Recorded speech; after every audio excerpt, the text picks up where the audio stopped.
Hello children, this side Ma'am Varsha. This is the 13th lecture of History, Lesson 1, The Rise of Nationalism in Europe. Children, in your previous video, we have learned about the rebellions or the revolutions, hunger, hardship and the popular revolts in Europe. Okay, then we have learned 1848, the revolution of the liberals. In that we have learned about the Frederick William IV, King of Prussia, and he rejected what? He rejected the offer to be become a monarchy, और जो middle class लोग थे उन्होंने अपना national assembly बना लिया and they denied the demands of the working class और the artisans and they have taken back their supports. ठीक है, उसके बाद में हमने ये भी देखा कि the women were not given the equal rights, they were left apart from the right of suffrage.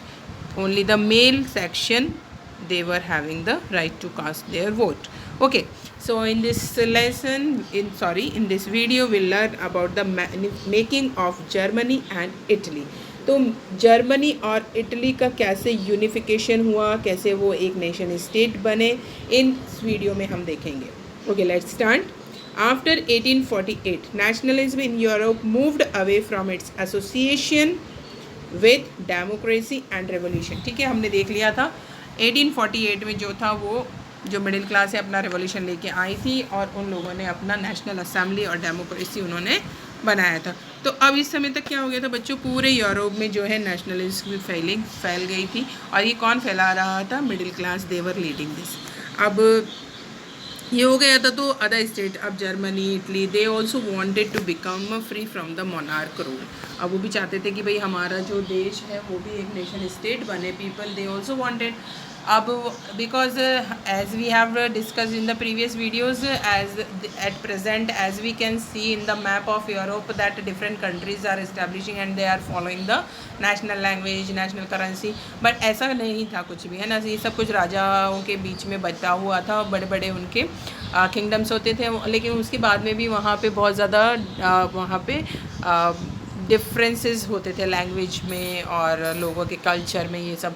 तो वो चाहते थे कि अपना एक यूनिफिकेशन हो, अपना एक नेशन कंट्री हो. Okay, so this can be observed in the process by which Germany and Italy came to be unified as nation states.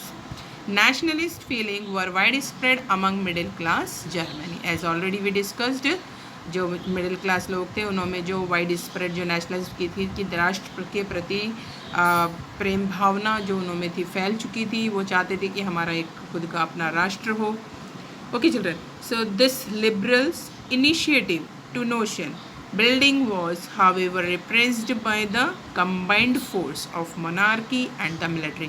अब ये जो जर्मन में स्टार्ट हुआ है ना रिवॉल्यूशंस वगैरह, उन्होंने या उनका डिमांड जो नोशंस थे स्टार्ट हुए कि we also wanted to make our country a nation state. तो जो मिलिट्री थे और जो मोनार्की पावर थी उन्होंने क्या किया, उन्होंने उनको सप्रेस्ड कर दिया, उन्होंने रिप्रेस दिया, यानी जो उनकी मांग की डिमांड थी उनको उन्होंने दमन कर दिया. Okay, but it was supported by the large land owners called Junkers of Prussia. अब जर्मन का एक नेबरिंग स्टेट प्रूशिया, तो प्रूशिया के जो ज़मींदार थे, जो बड़े लैंड ऑनर्स थे, देवर कॉल्ड द जंकर्स. तो उन्होंने कहा कि भाई ये कोई इलीगल डिमांड तो है नहीं, तो why should we not support them, है ना. क्यों हमें क्यों नहीं उसको सपोर्ट करना चाहिए, क्योंकि वो लोग फ्री हो चुके थे.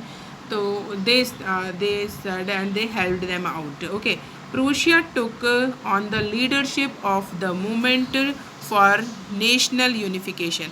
और जो प्रूशिया थी उसने अपने हाथों में पूरी बागडोर ले ली, जो लीडरशिप थी, जिम्मेदारी उसने ले ली कि पूरा जो आंदोलन है किसका, नेशनल यूनिफिकेशन का, कि जर्मन और इटली का नेशनल यूनिफिकेशन हम करेंगे, और उसने अपना पूरा लीडिंग किया.